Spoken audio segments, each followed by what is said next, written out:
Қалыңыз қалай? Көңіл-күйіңіз күшті сияқты ғой. Көңіл-күй жақсы.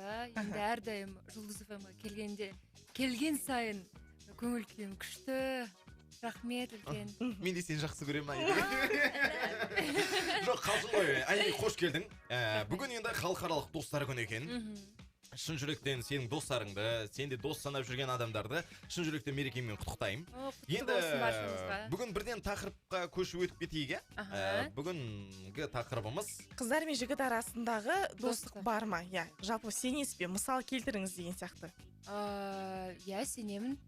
Енді мектеп қабырғасында жалпы менде достарым тек қана ұлдар болды.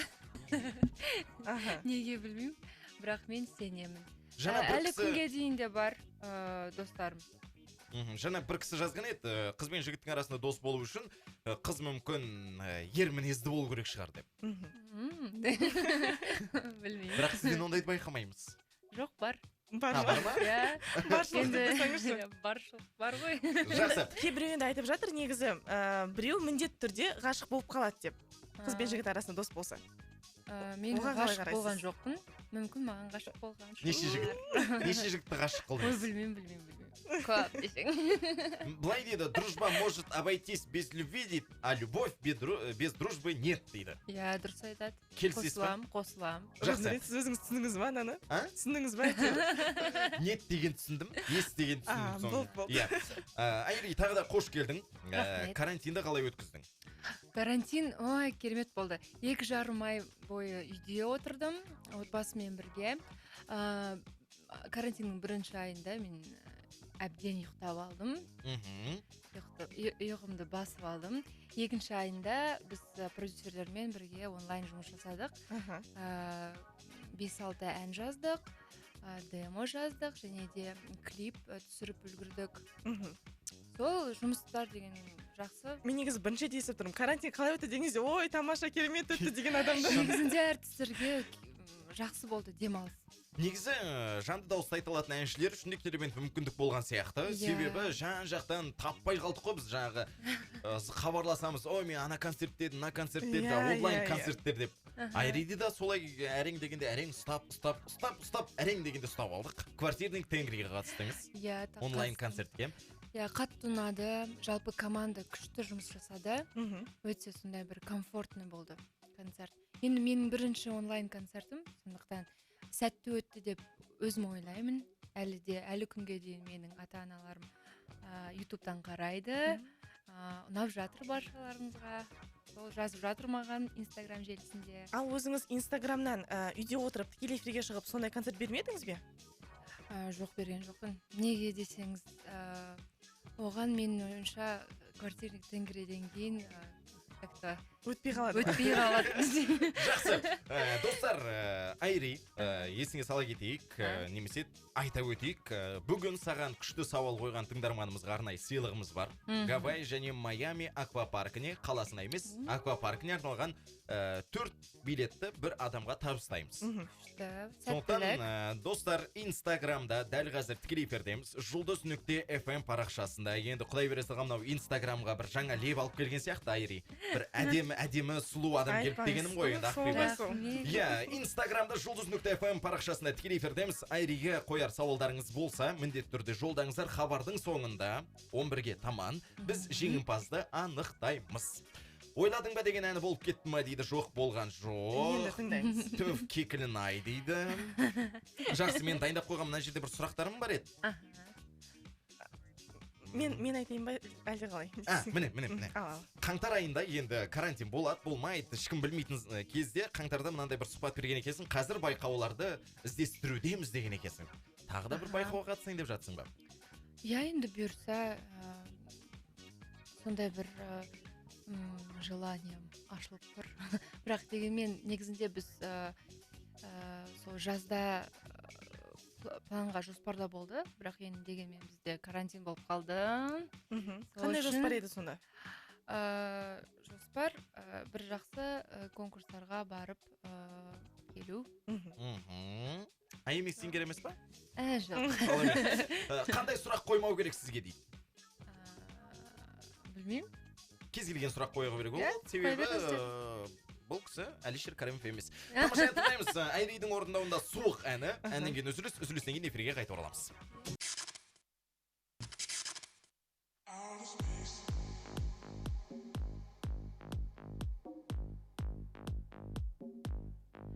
Қорқасың ба жарығы сөнген қараңғыда бір өзің жалғыз қалуға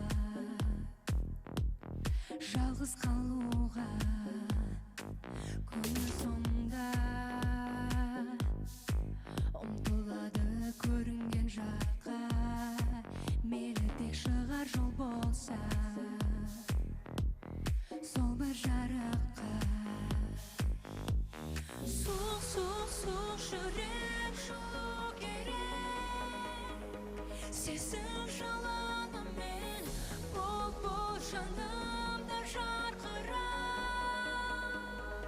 өз жарығыңмен суық жүрек жылу керек одан да көбірек бол жанымда тезірек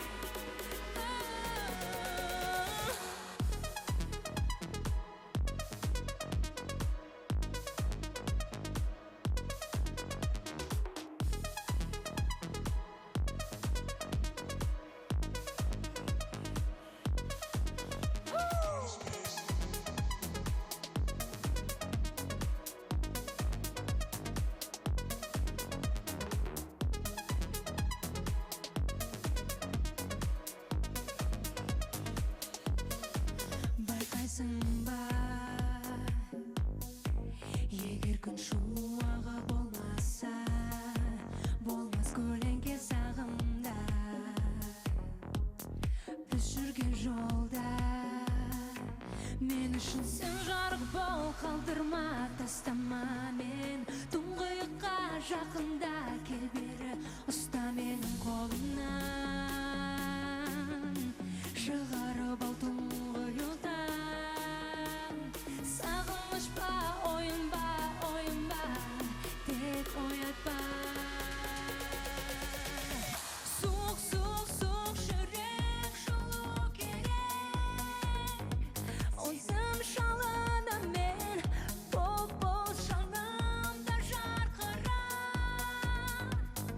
өз жарығыңмен суық жүрек жылу керек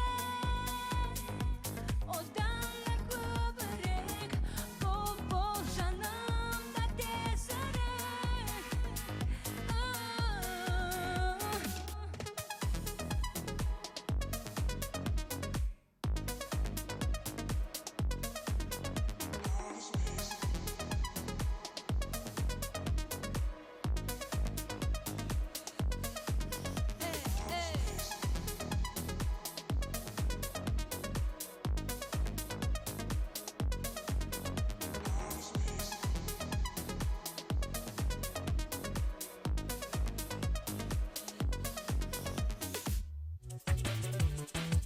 Эфирде таңғы шоу. Жұлдыз FM-де таңғы шоу. Енді Айриге сауалдар көп келуде, мынау Инстаграмда жаңағы эфирден тыста оқып өткен болатынмын. Былай дейді тақырыпқа байланысты. Тақырыпқа байланысты айтатын болсам дейді, достық болады, бірақ ол достық өзгеше дейді. Жалпы өзім 9 жыл өз әйеліммен дос болдық, қазір отбасымыз дейді. Дос болып кейін жанұя болған өте жақсы екен дейді Жетібай парақшасының иесі. Бақытты болыңыздар. Шоу-бизнеспен айналысатын әншілерге карантин қатты әсер етпеді дейді. Жаңағы той бизнес, шоу-бизнес деп жатыр ғой, жалпы тойдан сізді көрмейміз. Иә. Тойдан көрмейміз. Бірақ енді тойға шақырса бас тартпайтын шығарсыз. Тартпаймыз. Бас тартпайсыз. Бірақ енді сіздің қай әніңізге күшті билейді деп ойлайсыз тойда? Білмеймін, ол енді вкусқа байланысты. Мен ойымша, менің әндерім барлығы сондай бір билейтін әндер. Мүмкін енді қазіргі таңда жастар жастардың тойлары болып жатыр ғой.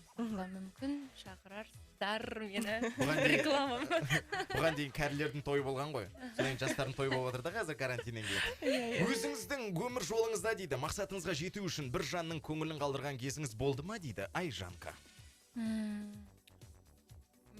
Есімде жоқ, бірақ жоқ қой деймін. Аллаға шүкір жоқ. Айри ханым, өнер жолындағы жетістігіңіз бен жеңілісіңізді атап айтасыз ба дейді? Жетістіктер өте көп, және де мен ойымша әлі алдыда. Ал жеңілдіктер енді мен ойымша ол бәрі тәжірибе. Сондықтан оны жеңілдік деп мен жалпы санамаймын. Белгілі бір жаста мәңгілік қалып қоюға мүмкіндік туса, неше жасыңызды таңдар едіңіз дейді Амангүл? Әр жас негізінде тема ғой. Сондықтан менде жалпы сондай бір не жоқ, бір граница. Шекара жоқ. Шекара жоқ. Осы жаста мен қалғым келіп тұр деп. Жалпы орысша айтқанда, чтобы душа не старела дейді ғой. Сол ғана. Бізде ақбибі түсінсе болды онда. Қалғанымыз түсіндік деген сөз. Айридің анасы да түрлі конкурстарға қатысқан деп еді дейді. Қазіргі таңда ән айтпайды ма? Керемет қыз, жолың ашық болсын дейді Берікбаева Гүлнұр. Әмин, рахмет. Енді спорт денсаулық кепілі дейді ғой. Өзіңіз карантин кезінде не болмаса жалпы спортпен айналысасыз ба? Спортпен, иә, әрине. Карантиннен кейін енді бастап жатырмын. Карантинде мен енді кішкене салмақ қостым. Сондықтан диетаға отырып, әзірге енді бастаймын. Енді себебі тренажерный залдар ашулы. Иә. Жақсы. Біз Fight Club деген жерге барамыз. Құдай қаласа, ха? Құдай қаласа. Сіз де сол жерге барыңыз. Банясы бар екен. Сізді танымал еткен әндеріңіз бе, әлде келбетіңіз бе дейді? Рахмет. Маған да ұнап отыр, маған да осындай сұрақ қойса екен, е? Сізге онда келмейді ау енді. Ақбибі көре алмасаң тыныш отыр. Сөйтіп сізді танымал еткен әндеріңіз бе, әлде келбетіңіз бе дейді? Әндерім? Жалпы осы енді келбет жайлы сұрап қалдық қой, осы образдарыңыздан өзіңіз ойластырасыз ба? Сізде негізі әр бір жыл сайын дейін ба, неше түрлі образдарда болып отырасыз ғой? Енді әрине ұжымымыз жалпы Арайын Entertainment, продюсерім, және де оның ішінде стилистер бар.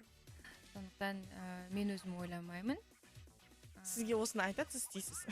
Жоқ, енді барлығымыз ойланып, шешім қабылдап дегендей. Алдағы уақытта бірақ тағы да сондай жаңа образ болады ғой, иә? Әрине, күтіңіздер. Мынау мұңайтпай енді деген әніңіз бар ғой? Кімнің бақшасында түсірілді? Ол басқа әлемде түсірдік. Басқа әлем? Иә, басқа әлемге ұшып, сол жақта түсірдік. Дей салайық, Ақбибі? Егер уақыт көлігі қай уақытқа саяхаттап, қай уақытты түзетер едіңіз дейді. Егер уақыт көлігіңіз болса, қолыңызда дейді. Мүмкін, білмеймін қазір. Өте қиын сұрақ, оны ойлану керек. Мен баймын деп ауыз толтырып айта аласыз ба дейді. Қай жағынан байсыз дейді. Иә, мен баймын. Ең біріншіден жақындарым аман, есен. Барлығы жақсы, мен бақыттымын. Сол үшін ол мен үшін байлық. Жаңа енді мұңайтпай енді бейнебаянда жылан бар. Кәмшатпен айтқан әніңізде де жылан бар екен. Жалпы неге жылан, неге түлкі емес, неге қасқыр емес, неге бүркіт емес, неге жылан? Себебі жылан деген негізінде енді әйелдерге ұқсайтын. Ауыр етті. Иә, енді құпия емес ол. Бізде бар сондай. Қазір мұнаны естен көп әпкелеріміз сен егер қасында болғанда не істейтінін білесің ба, Айри? Иә. Нұрғаз, көрсетші берші, не істейді? Нұрғаз, міне бүйтетін еді. Енді кешіріңіздер енді ол. Ертең төреғали сияқты қатемді кешіріңдер деген ән шығарып жүрмеңіз. Шынымды айтсам дейді, мен келіншегім осы Айри қыздан қызғанады дейді. Себебі мен көп қараймын Айридің концерттері мен бейнебаянын дейді. Қашан тез тұрмыс құрады екен дейді. Ермек жазып отыр бұл хатты. Жалпы шаршадыңыз ба, қашан тұрмысқа шығасың деген сауалдан? Жоқ, шаршаған жоқпын. Ол в принципе барлық жерде сұрайтын сұрақ. Сондықтан мен үйреніп қалдың. Айридің өзіне көңіл тола ма адам ретінде, әнші ретінде дейді. Түзелбай жазып отыр бұл хатта. Әрине толмайды. Себебі совершенство нет предела. Сондықтан әрине адам ретінде әлі талай жұмыс жасау керек. Және де әншілік жағынан да. Күләш Байсейітова атындағы мектепті бітірдіңіз. Эстрада цирк колледжін, академияны бітірген екенсіз. Неше жыл кетті, Ой. Шаршамадыңыз ба? Оқып. Жоқ, ол менің жастық шағым, керемет сәттер. Жақсы. Өмірде ең қиын таңдау жасаған сәтіңіз болды ма дейді? Ең қиын? Жоқ, болған жоқ. Жақсы. Айри ханымға арнайы бір сұрақ дейді. Өмірлік мәні бар деген группаның админынан дейді. Қыз бен жігіттің қарым-қатына не дейді, жігіттің арасындағы достыққа не дейсіз? Меніңше өтірік сияқты дейді. Енді Сико ғой, сіз ұйықтап қалған сияқтысыз. Бағана жауап берді ғой. Бағана жауап берген еді Сико ғой, өзіңізден көріңіз. Жанды дауыста ән салып берсе, домбыра мен ба, қобызбен ба дейді, Тойбек кез еді. Енді бұл кісі домбыраны бітірген? Иә? Бесі сопқысы. Айриға не айтсаң, дей береді сияқты ғой. Шоу деген әнді тыңдап алайық. Үзілістен кейін эфирге қайта ораламыз. Эфирде таңғы шоу.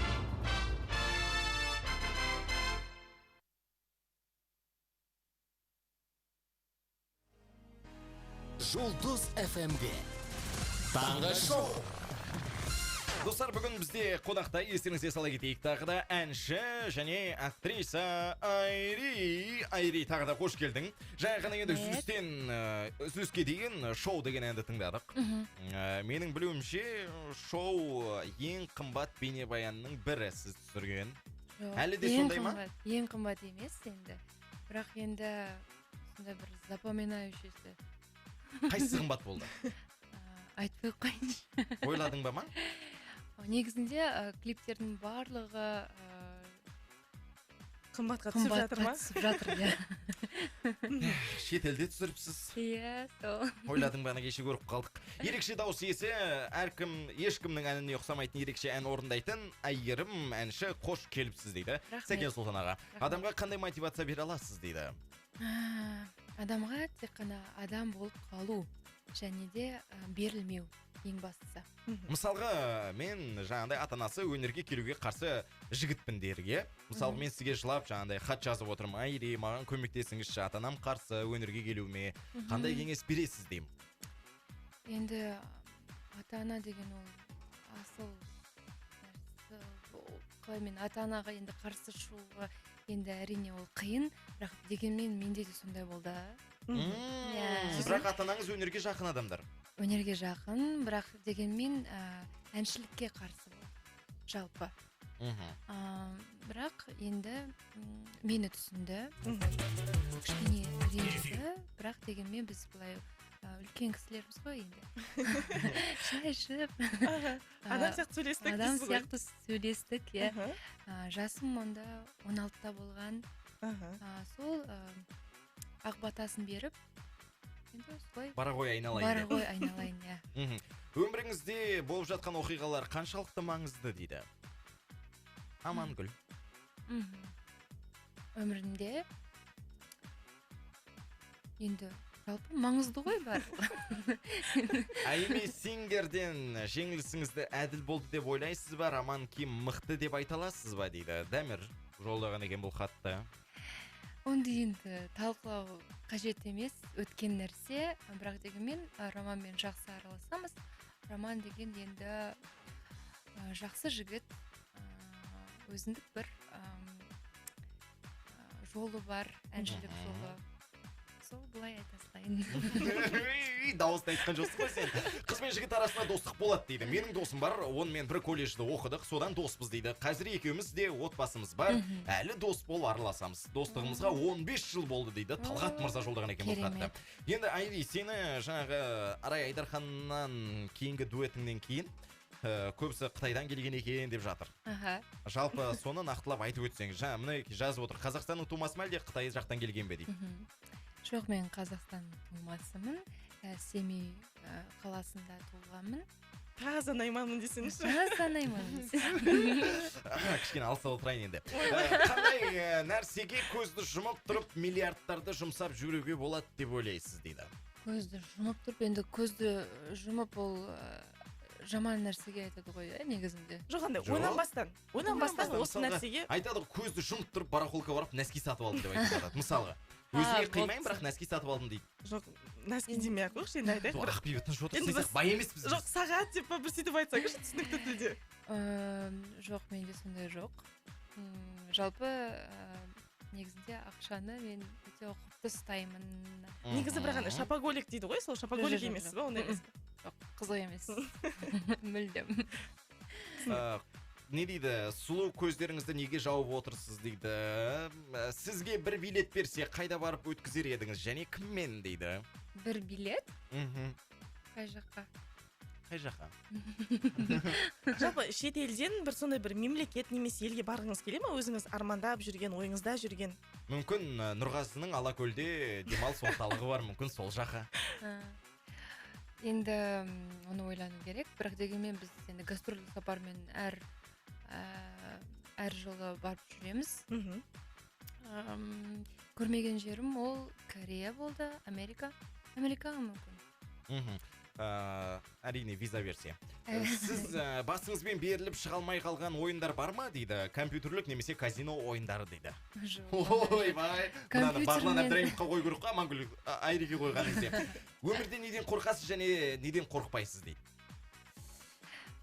Неден қорықпаймын? Жалпы қиыншылықтардан қорықпаймын.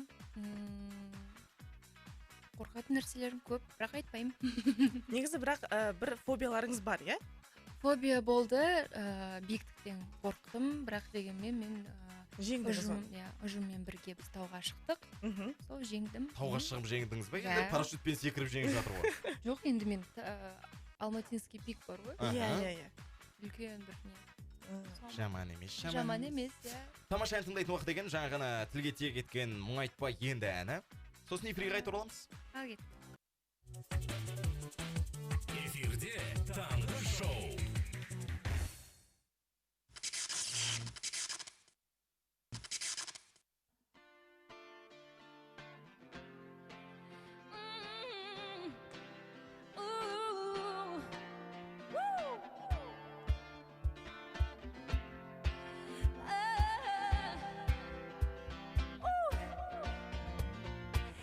Тек саған егер білсең жүрегімді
шоу.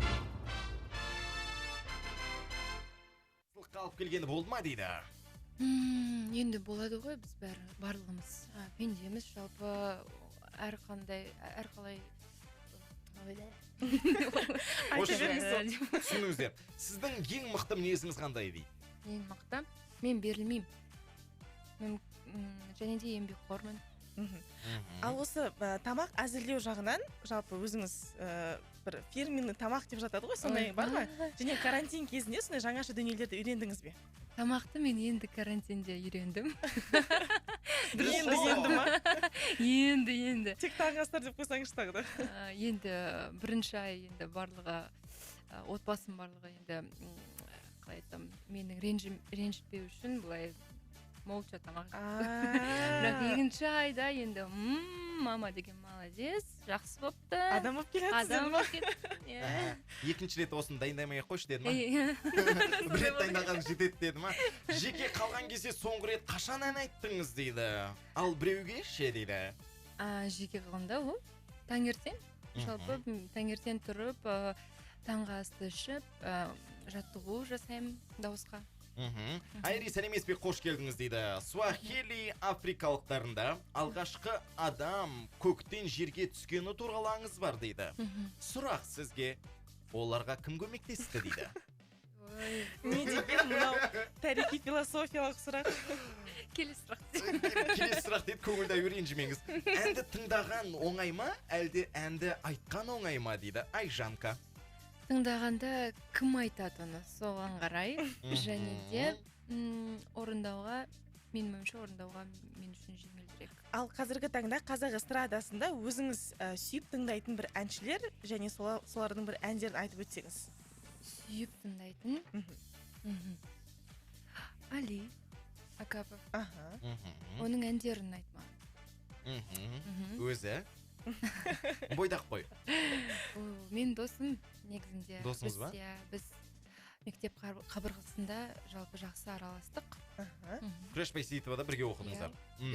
Старшак болды ол мен. Одан бөлек тағы Али, сосын? Так, сосын Қайрат Байкенов. Ол кісі Астанада, сіз Алматыда. Ол кісі үйленгенсіз әлі жүрсіз. Арай Айдарханмен екінші рет дуэт айтасыз ба дейді? Бұйырса болады, енді қазір шекара кішкене ашылсын, келсін мұнда, Арай. Содан кейін екінші дуэт жазылады. Обязательно. Көңілді әнге ме, әлде мұңды әнге ме? Айтпаймын. Қинама мені, қинама, жетеді, болды дедіңдер. Енді қандай болады сөзі? Қинашы деп. Қинап біттім ғой деп па. Өзіміз деген топтың жігіттеріне жалынды сәлем айтасыздар ма дейді. Жалынды сәлем болсын. Қайсысын қалар едіңіз дейді. Жасап тасталуы тиіс көп жұмыс па? Әлде өзіңіз ұнататын аз іс пе дейді. Амангүл жолдады бұл хатты. Рахмет үлкен, әр кезде әрқалай. Бірақ дегенмен мен аз болса да өзімнің ұнаған ісімді жасаймын. Ертең таңертең бойыңызда жаңа қабілет пайда болды десе, не істер едіңіз, қандай болар едіңіз дейді. Ойланыңыз. Ойлану керек. Жоқ, мысалы, жаңағыдай көзге көрінбейтін болғысы келеді біреуі ойды оқығысы келеді дегендей.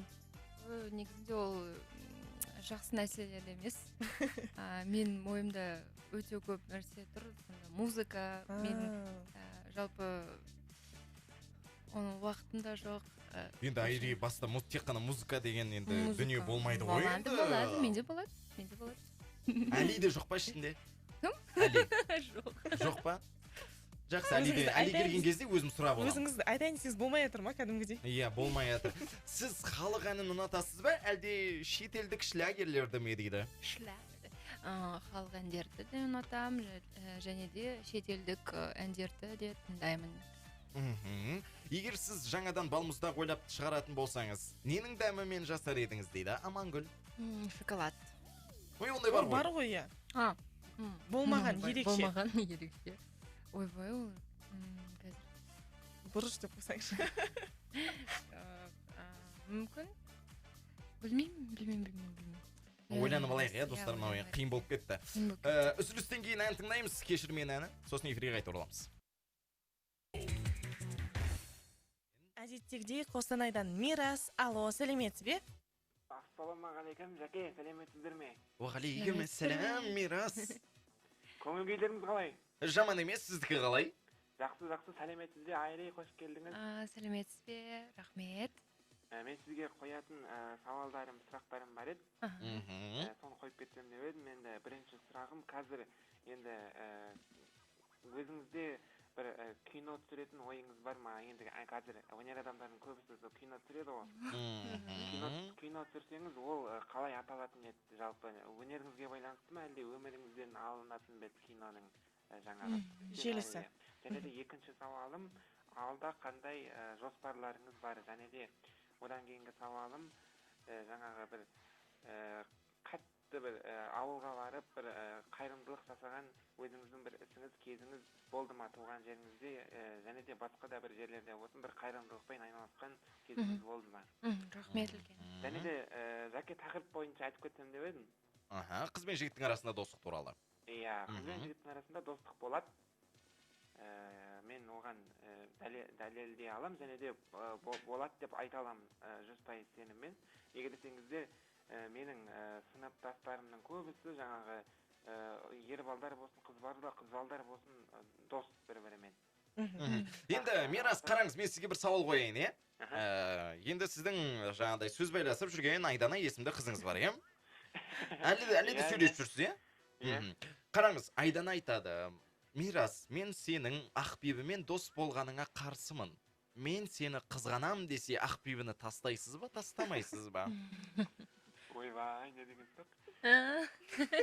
Ойланып қалған ба кәдімгідей? Енді білмеймін, олай айтпайды да сар енді ол. Соған дайындалыңыз, Мирас. Иә? Сау болыңыз. Мен неге десеңіз енді айтып кетейін. Неге десеңіз өзім жаңағы дос болып жүріп жақын араласып кеттім ғой Айданамен. Негізі басында біздер ағалы қарындас болғанбыз. Ой, қойшы, Мирас, бірден ғашық болғанды айтасыңшы, бірден болды ғой. Жоқ, шынымен, жәке, шынымен, өтірік айтпаймын ғой, білесіз ғой. Онда сіздің сондай жаңағы жауабыңыздан кейін қыз бен жігіттің арасында достық жоқ деген ой туындайды ғой? Болды ғой, біттің ғой сен. Біздер басында ағалы қарындас болғанбыз, одан кейін ол айтты, дос болып араласайық деді. Мен я дедім. Одан кейін махаббат болды. Араласып жүрдік та телефон номермен сөйлесіп жүрдік телефонмен. Сосын былай жақын араласып, жаңағы сезім білдіріп, жаңағы ой білдіріп, солай жақындасып кеттік. Бәрекелді. Иә, ұзағынан сүйдірсін әйтеуір, не де болса да. Мирас, рахмет. Творчестволық табыс, отбасымызға береке тілеймін. Амин, рахмет. Рахмет, Мирас. Сау болыңыз. Жақсы. Керемет сауалдар қойды. Кино түсірсеңіз, кино түсіру ойда бар ма? Түсірсеңіз қалай аталатын еді, және өнерге ме әлде өміріңізге қатысты ма дейді? Негізінде менің сондай бір арманым бар. Кино түсірсем, және де өзім оны басты рөлде болсам деп. Онда Қоянбаев пен Нұртас Адамбайдан ары келіп кетеріңіз жоқ қой енді бір. Айырмашылығыңыз болмай қалады ғой. Сценарийді өзіңіз жазасыз, басты рөлде өзіңіз түсесіз, продюсер өзіңіз. Сценарийді енді өзім жаза алмаймын, себебі ол маман жазу керек. Кәсіби маман. Енді былай қарасақ, мен фантастиканы жақсы көремін. Сондықтан бір Мстители сияқты. Күшті. Кино түсірсем деген. Ортақ әңгімелерің табылды ғой сендердің. Иә, Марвел деп. Мен жаңа Люди Иксті көрем, басқасын көрмейді екем. Диджей, автомото, велем, фото, телемонтермен клип түсірсеңіз жақсы болар еді дейді көңілді аю. Ол не ойбай? Мен де соны түсінбей қалдым. Тамаша ән тыңдайық ендеше. Мінезім солай әні. Бұл ән маған ерекше қатты ұнайды. Сосын жаңалықтардан кейін эфирге қайта ораламыз. Эфирде таңғы шоу.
жер жүзі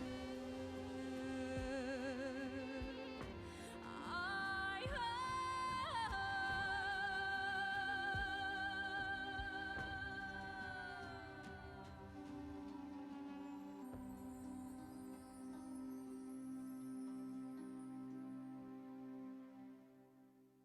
Достар, таңғы шоуды әрі қарай жалғастырамыз. Студияда Жандөрен Мәди және мен Ақбибі Қамидолла. Сонымен қатар бізге бүгін қонаққа Айри келді. Тағы да қош келдіңіз. Біз дәл қазір Инстаграмда жұлдыз.фм парақшасынан тікелей эфирге де кірдік. Сол жерге өздеріңіздің хаттарыңызды жолдай беріңіздер, себебі Айриге өте әдемі сұрақ қойған жанға біз бүгін Апорт Молл сауда орталығында орналасқан Гавай және Майами деген аквапаркет 4 билетті сыйға тартамыз. Тамаша, былай дейді Амангүл, қалай ойлайсыз дейді, оңқай мен солақай адамның қайсысы шығармашылыққа жақын болады дейді. Енді ол білмеймін. Сіз оңқайсыз ба, солақайсыз ба? Оң қол. Оң қолмен жазасыз, оң қолмен тамақ ішесіз. Иә. Кейбіреулер айтып жатады, солақайлардың керемет, иә. Мен сөйтіп естігемін. Мүмкін. Иә, менің достарым да бар солақайлар. Мысалға сіздің продюсеріңізге көшейік, иә? Байқатпай өтірік, иә? Руслан мырза, ол кісі оңқай ма, солақай ма? Білмедім мен. Білмейсіз ба? Енді ол жалпы планшетпен жүретін адам былай қарамаппын. Мүмкін солақай, мүмкін білмеймін. Мақұл, ол кісіні жеке өзінің қонаққа шақырып алып, Иә, сұрайтын боламыз алдағы уақытта. Жақсы. Былай дейді, енді бірінші сағатта келген сауалдарға көше берейік, себебі көп хаттар қалып қалды. Көп фанаттар үшін кей-поп феясы ма? Феясы болып кеткен. Айкамен достығыңыз қалай? Сәлем айтыңыз Айкаға дейді. Айка, сәлем. Ол кім? Білмеймін. Әйгерім ханым, қаражатыңызды немқұрайлы шашасыз ба, әлде ондай қасиетіңіз жоқ па дейді. Бағана шашпаймын деді ғой ақшаны. Шашпаймын, мен ұқтым негізінде. Продюсер онша емес болса ақшаны шашатын еді ғой. Продюсер жақсы болып тұр ғой. Әйгерім, алдағы жоспарлар жайында айта кетсеңіз, бейнебаян, ән, концерт, гастроль дегендей соңғысы әзірге белгісіз шығар дейді. Иә. Негізінде бейнебаян түсірдік жаңа әнге. Осы бүгін бұйырса Жұлдыз ФМ-нің тікелей эфирінде жаңа әнімді тұсауын кесемін. Ал бейнебаян қашан шығады? Бейнебаян осы жақында шығады. Қай әнге? Суық әніне? Сол әнге. Сол әнге. Сол әнге ма? Сол жаңа әнге. Еріксіз баруға мәжбүр болған жерлер болды ма дейді. Ол қай жер дейді? Еріксіз? Еріксіз. Сіздің жаңағыдай рұқсатыңызсыз, мысалға продюсеріңіз білеміз, тым қатал адам екенін. Жоқ. Барасың деп. Болған жоқ. Жоқ дедім. Ондай болған жоқ па? Болған жоқ. Жақсы, әндеріңіздің ішіндегі жүрегіңізге жақын ән дейді Айжанка. Жүрегіме жақын ән, негізінде барлық әндер ұнайды менің әндерім, менің қорымда. Енді мынау сұрақ кішкене ұяттау екен, бірақ сонда да қоя салайын енді. Айри досымыз ғой. Егер де дейді, Руслан мырза тыңдап отырған шығарсыз, иә? Қазір Айридің жауабын береміз. Егер де ең мықты әнші табу мақсатында қазақтың әншілерін қосып тұқым алып жатса, сіз қай әншіні таңдар едіңіз? Және неге ол адам түріне қарадыңыз ба, әлде дауысына ма дейді Болат Шәріпқазы. Қиын сұрақ. Осыге қазір ойлатқанша, кіммен құда боламыз деп қазір. Енді кішкене ұятсыз сұрақ екен. Енді білмеймін. Нұр есімді адамдар аман болсын деп қойсаңызшы. Нұр ма әлде қу ма? Әлде тоқ па? Әлде нұр ма? Әлде абыдым ма? Жақсы. Жатақхананың бір бөлмесінде неше адам тұрған дұрыс деп ойлайсыз? Себебі дейді. Жатақханада 2 адам, 2-3. Жатақханада. Иә, жатақханада. Жатақхананың бір бөлмесінде. Бір бөлмесінде. Неше адам тұрған дұрыс деп ойлайсыз? Негізі бірақ мына сұрақтың өзі мағынасы жоқ сияқты Жандөрен. Жалпы Енді өзіңіз. біліп алайық дедік қой, енді 1-2 адам деді. Негізі жатақханада мен көргем 4 адам тұрған. Кейде 8 адам тұрады. Иә. Қостыл ғой. Жоқ андай секция деп бөлінбейді ма? Ақша үшін қарым-қатынас жасау туралы ойыңыз қандай дейді? Ақша үшін қарым-қатынас? Дұрыс емес деп айтасыз, оны білеміз, иә. Бірақ енді болады ғой, ақша үшін жаңағы сыйласып. Жандөрен, ол сіз ғана сөйтетін, қойыңызшы. Мен ғана ма? Иә, сіз ғана. Өтпей қалды, мақұл. Махаббатта ұлтқа мән беру керек пе, әлде жоқ па дейді Амангүл? Адамға байланысты. Мен сұрақты көріп алайыншы. Жоқ, ұнаса, ұлтына да, басқасына да қарамайсыз. Жоқ. Любовь спасет мир дейсіз ғой. Ассалаумағалейкум, Жұлдыз FM дейді. О, Ғабит Бибасұлы жазып отыр Ғабит аға, сәлеметсіз ба? Ассалаумағалейкум. Алтын балыққа алтын балық үш тілегіңді орындаймын десе не сұрар едіңіз дейді. Біріншісі Бейбітшілік өмір. Екіншісі Баршаларымызға денсаулық. Үшіншісі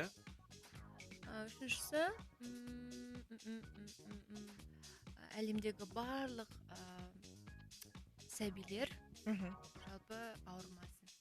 Қазір әжелеріміз тыңдап отырса, жүдә күшті келін болатын қыз екен ғой деген шығар. Өзіне дым сұрамады ғой, ақ көңіл екен деген шығар. Айри. Сол специально ғой. Негізі бар ғой, осындай бір жаттап алу керек біз бар. Айта саламыз ғой, мысалы машина жағы, үйде үйреніп алу керек екен. Айри бізге сабақ берші осындай жауап беруге. Айт, келіңдер. Жақсы, енді бір жынды сұрақ келген екен. Ол күшті сұрақты қазір үзілістен кейін міндетті түрде қоямын. Ал Ғабит мырза былай деп хат жолдаған екен. Мен мойындайтын Айри қарындасыма сәлем айтыңыздар дейді.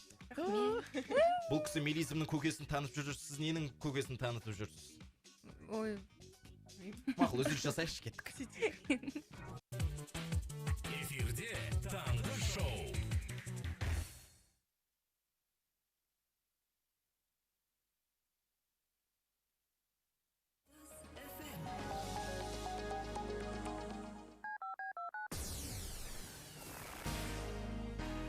Жұлдыз FM-де таңғы шоу. Таңғы шоу жалғастырамыз. Шиқы тағалған мен емес, Нұрғазы мені ұрма, эфирден кейін Айри ғой бәрін шиқылдатып отырған. Былай дейді Амангүл, сіздіңше кім жиі өтірік айтады дейді? Қыздар ма, әлде жігіттер ма дейді? Енді сіз өнердің қайнаған ортасында жүрсіз. Кім көп өсек айтады деп басысын? Мен ойымша әзірге енді 50-50 болып жатыр. Болып жатыр ма? Не былай етпейді екенсіз, Русекенің мектебі ғой бұл енді. Жақсы, былай дейді, Семейдің қала күнінде келген кезіңізде туған жерге деген сағынышыңызды баса алдыңыз ба дейді Айжанка. Әрине баса алмадым, қанша болды? 1 жылдай болды, барған жоқпын. Туыстарымды сағынып қалдым. Жалынды сәлем Семейге. За рулем жұмысқа кетіп барам дейді. Прямой эфирді қосып қойып, жолға қарайым ба, әлде экранға қарайым ба? Айриді да қимай отырмай, нарушат етеміз ой, нарушат дейді. Өзіңізді қалай сабырға шақырасыз, не істейсіз дейді Айжанка.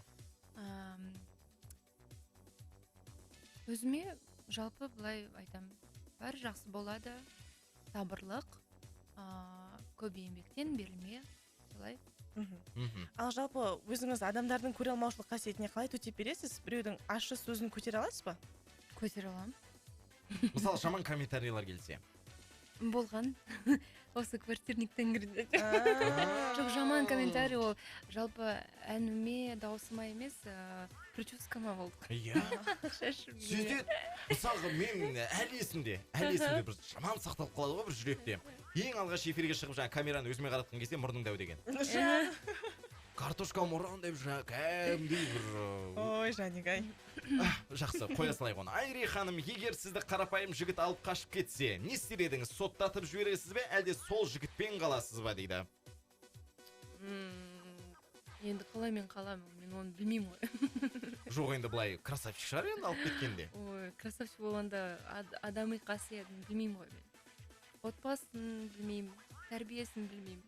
Мен үшін ол маңызды. Жақсы, Амангүл былай дейді. Соңғы ретті қашан махаббатты білдіретін іс қадамдар жасадыңыз дейді. Немесе сізге жасалды?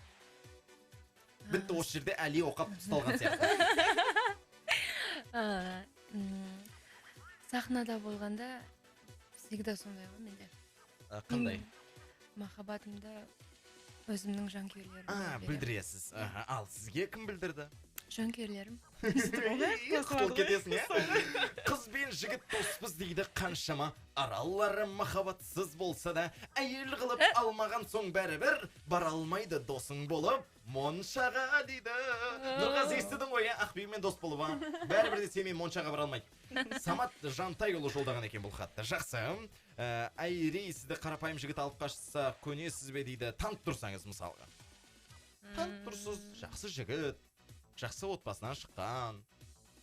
Қинама мені деп бірге ән айттыңыздар. Жоқ қой деймін. Жоқ па? Мен ұстай алмай қойдым, Ақбибі, өзің бірдеңе деші енді. Жалпы 2019 жыл өзіңізге қандай ерекше сәттермен есте қалды?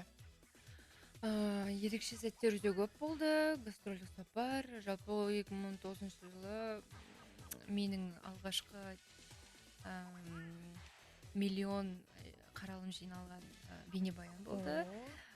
Мен бір 2 апта Қай бейнебаян? ойладым. Әзірге қазір 3 миллионнан асты. Бұны қоймай-ақ қойын, бұл енді ән бәрібір де айтып бересіз қой бізге. Қалай болса да. Бұлай, 2018 жылы серіп әншісімен дуэт шығады деген екенсіз. Шықты ма? Шыққан жоқ. Ол қазір звезда ғой, ол қыз. Евровидениеге қатысты, қателеспесем, иә? Бәрібір де жақсы араласамыз, продюсерлеріміз де бір өздері араласады. 2 жыл өтіп кетті ғой енді. 2 жыл өтті, енді болмай қалды. Өздері араласады екен, сіз араласпайсыз ба? Жоқ. Ренжіп қалдым деп па? Иә. Ақша табу басты мақсатыңыз болса, қалай байитын едіңіз дейді? Әзірге қазір бизнес ашып, әзірге менде қазір... Айтпақшы, мектебіңіз бар? Мектепті аштым, иә. Мысалға, вокалға біз сияқты танымал жұлдыздарды тегін шақырасыз ба? Тегін жарнама бартыр ма? Бартыр, иә. Айтып отырамыз? Мен айтып отырам эфирде, иә? Ақбибі. Мен айтып отырам. Бастан қорқпаймыз біз? Иә. Сен келсін болды, сендер келе беріңдер. Мен барып тұрмын ғой онда. Махаббат аштықтан шөлдеп өлмейді. Адам аштықтан шөлдеп өлмейді. Адам махаббаттан өледі дегенге ойыңыз дейді. Қосыламын. Өте дұрыс. Себебі адамға махаббат керек. Сезім керек. Әрине. Қосыламын. Болды. Точка. Айри, мынандай бір керемет сауал келген екен. Былай дейді, іңкәр. Айри, жұмыртқаның ағын жейма, немесе сарысын жейма дейді. Бірге жеймін бәрі. Айриға бәрі бір тамақ болса болды. Тамаша ән тыңдайтын уақыт екен, үміт алдамайды әні. Сосын эфирге қайта ораламыз. Таңғы шоу. Таңғы шоу жалғастырамыз. Өнеріңіз өрлей берсін дейді. Дауысы Ресей әншісі Линдаға ұқсайды дейді. Линда. Мен бірінші ете сұрым. Шымкентке қашан келесіз дейді. Сұлу қыз дейді. Жақсы, Ақбибі, бір сауал қойыңыз. Осы уақытқа дейін өзіңіз алған ең ерекше сыйлық қандай болды? Сағат. Ең ерекше сағат болды. Әлде ең қымбатын айтып жүрген жоқсыз ба сіз? Жоқ. Мен үшін қымбат, себебі ол... Кім сыйлады оны? Продюсер мырза Ол кісі енді жаңағы 8 мартқа, 8 наурызға. Роликстен бе бірдеңе алып берген шығар енді ол кісі, иә? Сондай ма? Сондай ма? Әлде ондай емес пе? Почти сондай. Сондай ма? Осы жақында алдыңыз, иә, сонда? Сол. Рахмет. Тақпай келіпсіз ғой. Бүгін нефтема болып қалды. Образыңызға сәйкес келмей ма? Жақсы, сіз үшін жұлдыз деген кім және қандай мамандық дейді? Өзіңізді жұлдызбын деп есептейсіз ба дейді? Әртіс деп санаймын. Ол да жұмыс. Жалпы жұлдыз деп өзімді білмеймін, қиын сұрақ жоқ. Жоқ. 3 жыл бұрын былай деген екенсіз. Өзім негізі ән жазам. Бірақ оған әлі уақыт керек. Уақыт келді. Жақында шығады. Қандай керек? Күшті бір ән. Осы бүгінгі тұсау кесетін әннен кейін Құдай қаласа шығады. Оған бейнебаян түсірілмей ма? Ойымызда бар. Бәрі жақсы болса түсіреміз аға. Құлағына алтын сырға дейсіз, Рүсекеңнің. Айри неге айқай шудың арасында жоқ деп мен өзім бір керемет жазып қойыппын мына жерге. маған ол қызықсыз. Неге мысалға болады ғой, Нұрболат болды қасыңызда. Неге мысалға шығармасқа жаңағыдай Айри деген оңбаған екен бар ғой. Сіз Нұрболатты тартып алған көрмейсің ба деп. Не үшін? Мен әншімін. Менің жұмысым әншілікте. Мен андай бір түсіндік, иә. Егер дейді, егер өмір соншалықты қысқа болса дейді, онда неге өзіміз қаламаған нәрселерді көп істейміз де, өзіміз қалаған нәрселерге аз уақыт жұмсаймыз дейді Амангүл. Себебі ол өмірдің заңдылығы сондай. Өмір деген осындай, қапа болма досым ай дейсің. Қазақстандағы ең үлгілі 3 әншіні айтып беріңізші сіз үшін дейді. Бол. Ренжіп қалады бәрі. Маған бар негізінде... Бәрі ұйықтап жатыр ғой, не қыласыз айта берсеңізші. Сондайда таңертең негізі бәрі ұйықтап жатады. Біз бәрін жамандай береміз. 11-ден бірақ оянады. Жоқ, қойыңшы. Қиын сұрақ негізі. Айри деп. Жақсы.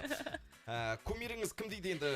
Ғалия ханым жолдаған екен. Кумиріңіз кім деген сауалға анам деп жауап берген екенсіз. Неге? Себебі жалпы кәсіби вокал шеберлігінен және де жалпы өзін жас кезінде сахнада ұстаған жақсы көрдім. Жалпы қалай еңбектенді, театрда жұмыс жасады, сондықтан сол жағынан қатты ұнайды. Тұлға ретінде емес енді жалпы. Тұлға ретінде. Осы әндеріңіз арқылы тыңдарманға қандай ой жеткізгіңіз келеді өзіңіз? Әр әнімнің өзінің тақырыбы бар. Сондықтан жалпы негізінде менің музыкалық продюсерім Ықылас аға әрбір записьте айтады, сен бір жылауық қызсың да, сен әндерің бәрі қинама мені, кешір мені, сондай бір жылаңқы мұңайған әндер. Үміт алдамайды. Иә, сондай бір. Алло, ойладың ба деп. Ойладың ба енді ол мұңлы ән емес. Сол үшін менің ойымша халыққа сондай бір әндер ұнайтын шығар. Жаңағы музыкалық продюсеріңіз сізге ескерту жасап, соңғы кезде жиі жаңағындай икемге келетін, қалай десе болады, көңілді әндер жиі жазасыз. Ол музыкалық редактордың ескертуі болды ма, әлде сіз өзіңіз шаршап кеттіңіз ба? Қиналып шаршап кеттіңіз. Жылап па? Ескерту енді болды, әрине. Жалпы просто музыкалық продюсерім біледі ғой, жалпы Руслан аға да біледі, халыққа не керетін. Қазір халық енді жалпы позитив сыйлау керек қой халыққа. Сондықтан біз ән таңдауда жақсылап таңдаймыз әзірге. Енді қазір бізде кезекте Арай Айдарханмен айтқан дуэтіңіз тұр екен. Қинама мені, қинама деп аталатын әнді тыңдап алғаннан кейін эфирге қайта оралсақ қалай қарайсыз? Жақсы қараймын. Кеттік ендеше. Таңғы шоу. Қазір бізге ән айтып беремін дейді. Қонақ кәде сұрасақ, сізден қандай ән орындайсыз? Сенің сүйікті әнің мінезім солай. Мінезім солай ма? Құдай айыста мен ақбибі.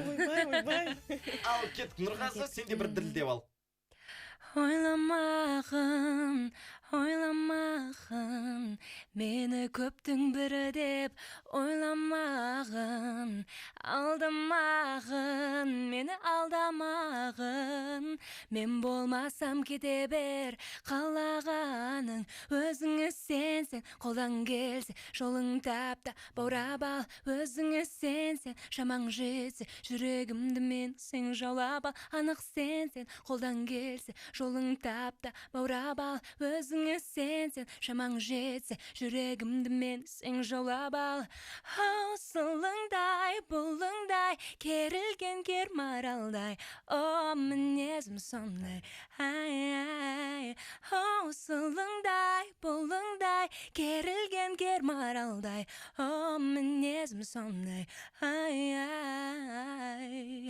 Әйді! Күшті! Анау іште шап деген сөздер кетті ғой енді, оны эфирде айта алмаймыз енді. Сумкаңызға дейді қандай ерекше нәрсе салып жүресіз? ерекше нәрсе Қараймыз ба?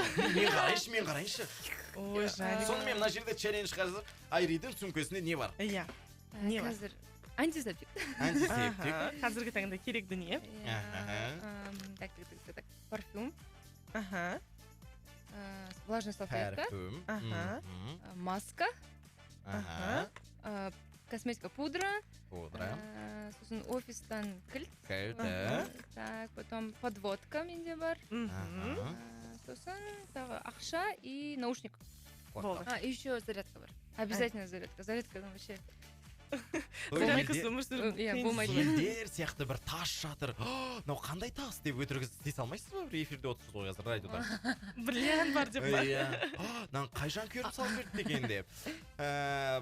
Бұл кісіні Айлинге ұқсатамын дейді. Айри қарындасым тек сен керемет жансың дейді. Тек қана алға дейді. Туған қалам семейім деген әнді қойыңыздаршы. Айри әпкенің құрметіне дейді. Қоя алмаймыз. 90 жасқа дейін өмір сүретін болсаңыз дейді. 60 жастағы ақылыңыз бен 30 жастағы сымбатыңыздың қайсысын таңдар едіңіз дейді.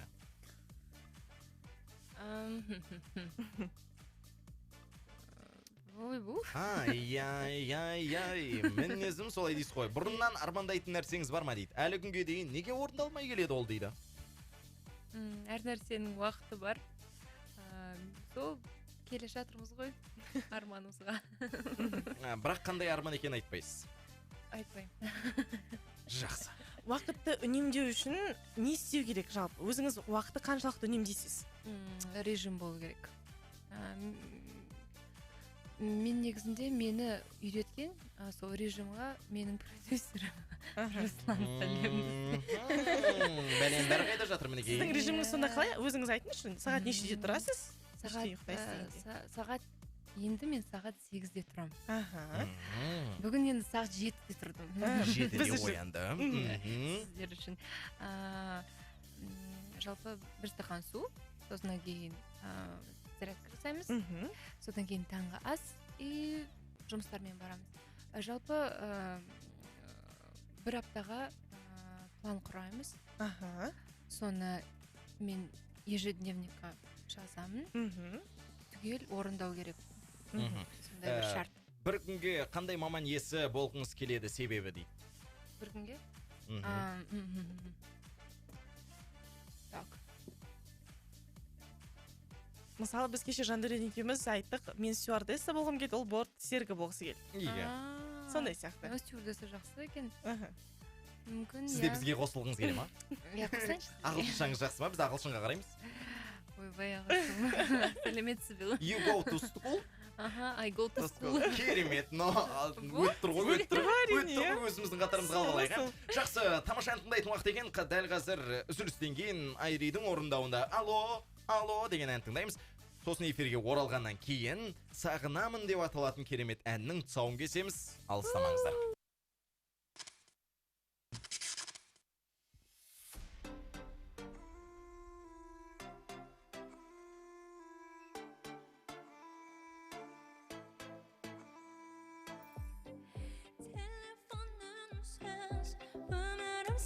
Sensiz, ödütte şanım, özüngsüz. Ben qalay sensiz, sen qalay mensiz.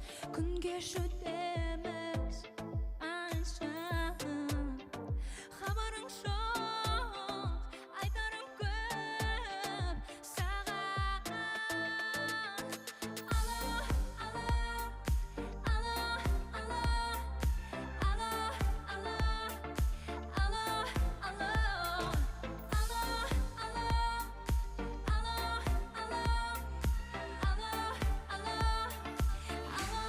Allo.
бәріміз бірге.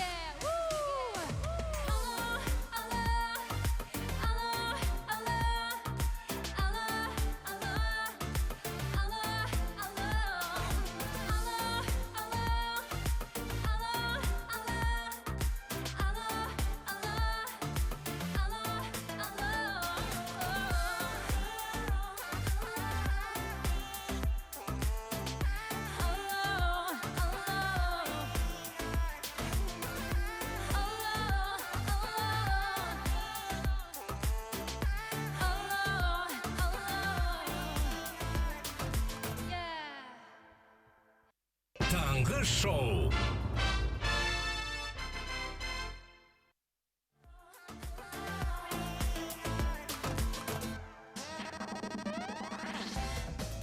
Таңғы шоу. Жалғастырамыз. Айри ханым, енді жалпы қазақтың дәстүрі, ырымы деген нәрсеге өзіңіз сенесіз ба? Әрине енді. Қалай сенбеске? Жоқ, мысалы, болады ғой, қатты бір сондай сеніп қалатын дүниесі, мысалы, сыпыртқыны жоғары көтермей. Сондай жоқ енді. Ондай жоқ дейсіз. Ондай жоқ. Не ғой дейді, ең соңғы рет қандай жаңалық сізді таңғалдырды дейді. Амангүл жолдаған екен бұл хатты. Так. Таңғалатын жаңалық, в принципе, болған жоқ. Болған жоқ па? Сізді танымал қылған әніңіз ба, әлде келбетіңіз ба деген сұрақ сізге ұнаған шығар мүмкін дейді. Айтпаймыз, қазір енді 2 минуттан кейін міндетті түрде жеңімпазды бірге білетін боламыз. Мен Жұлдыз FM-ге келген жаңа жүргізуші екен деп отырсам дейді. Сөйтсем әнші қызымыз екен ғой дейді. Бағдат жолдаған екен бұл хатты. Иә, анаңызды қатты қуантқан сәтіңіз есіңізде ме дейді. Туылған кезде. Жақсы, интервьюда айтты ғой, бар деп жігітім деп айтты ғой дейді. Сонымен бар ма жоқ па? Ой, блокпосттан өтпей қалып сөйтіп екеуің екі жаққа кеттіңдер ма? Сол сұраққа мен жауап бермеймін. Бәрібір де Русланнан сұрап аламыз. Менде бәрі жақсы. Бәрібір де Русланнан сұрап Мен аламыз. бақыттымын. Демеңіз деді осы Жандәурен. Димаш, айтпақшы, Димашпен кезінде дуэт жазған екенсіздер. Али болды енді Димаш. Жоқ енді, неге Димаш болмасқа? Ұзын, Болды ма? дауысы әдемі, өзі де сымбатты.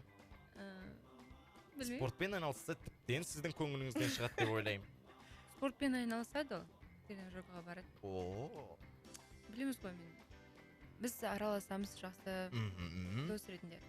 Дос ретінде араласасыздар. Енді дуэт кезінде жазылған екен. Сол дуэтті қайта өңдеп жазу ойда жоқ па мысалға? Ол деген керемет дүние ғой. Мысалы, Димаш құдай бергенмен дуэт жаза алмай жүргендер қаншама? Енді қазір әзірге Димаштың уақыты болмай жүр. Оны ұстау қиын. Қаншама әншілер армандап жатыр. Дуэт айтам деп, мен уже успела. Кезінде айтып алу керек етесіз ғой. Жақсы. Енді жаңа ән туралы айтайықшы. Иә, жаңа ән туралы. Сағынамын деп аталатын әннің тұсауын кесеміз. Қазір сізді шақырудағы себебіміз де осы болатын. Сағынамын деген ән туралы толықтап айтып өтсеңіз. Сағынамын деген ән, өзім ғашық болып қалдым сол әнге. Ол әнді жазған Бейбіт Қорған. Өзі жазған. Өзі жазған. Тамаша, тамаша. Әбден хит болатын деген үмітім бар. Сол енді жалпы Бейбіт ағаның қоржында болған ән, бірақ қолына шығарған жоқ. Білмеймін неге, бірақ маған бұйырыпты. Сол ән.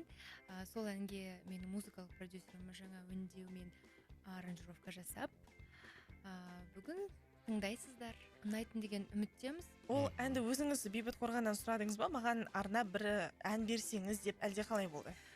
Негізінде менің продюсерім жалпы Бейбіт Қорған ағамыздың директоры болды.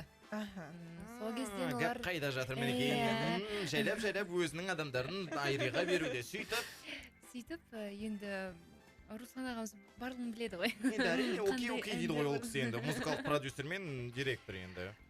Сол бізге айтқан Руслан, сондай ән бір бар, сұрап көрейін, күшті ән деп оны кішкене аранжировкасын күшті заманауи жасасақ жақсы болар еді деді. Содан кейін біз демо вариантын жаздық. Бейбіт Қорған әрине ала беріңіздер деп сыйлап берді. Жақсы. Ендеше Айри, бізге берілген уақыт аяқталып қалған екен. Жеңімпазды анықтасақ. Сізге қай сауал ұнады? Егер ешқандай сауал ұнамаса немесе есіңізде қалмаса, бізге айтыңыз, біз билетті қалдырып ертең ойнатуға тырысамыз. Негізінде өте көп күшті сұрақтар болды. Енді бүгін таңдамасам енді ренжіп қалады. Әлде таңдасам опять ренжіп қалды бір. Сол білмеймін, маған көмектесіңіздер. Бәріміз бірге жеңімпазды анықтайық. Былай жасайық. Не істейік? Онда ертең... Сөйлеу пожалуйста. Сөйле. Сен Амангүлді, сен басқа дедім. Жоқ, былай жасайық. Ертең эфирде ойнатайық. Жарайды. Ертең эфирде ойнатамыз. Ертеңде қонақ келе ма бізге? Ертеңде қонақ келеді. Мақұл, ертең ойнатамыз. Жақсы. Сонымен бүгін жеңімпазды анықтай алмадық, бірақ барлығыңызға үлкен рахмет. Ренжімеңіздер. Дәл қазір тұсаукесер болады. Айри, бір ауыз сөзімізді жерге қалдырмай келгеніңе алғысымыз шексіз. Сіздерге рахмет. Көп рахмет, шығармашылық табыстар тілейміз. Хит әндеріңіз көбейе берсін, бізге келе беріңіз. Біздің есігіміз сіз үшін, осындай өнер үшін, еңбек етіп жүрген жандар үшін есігіміз әрдайым ашық. Рахмет. Өз стиліңізді жоғалтып алмаңыз. Жақсы, ендеше достар, мен сіздермен қоштаспаймын, себебі 1 мен 2-нің аралығында сәлем саған туған ел деп аталатын құттықтау бағдарламасын жүргізетін боламын. Ал Ақбибі? Мен сіздермен ертеңгі таңғы шоуға дейін қоштасамын. Аман болыңыздар, сау болыңыздар. Таңғы шоу бүгінге аяқталды. Таңғы шоу.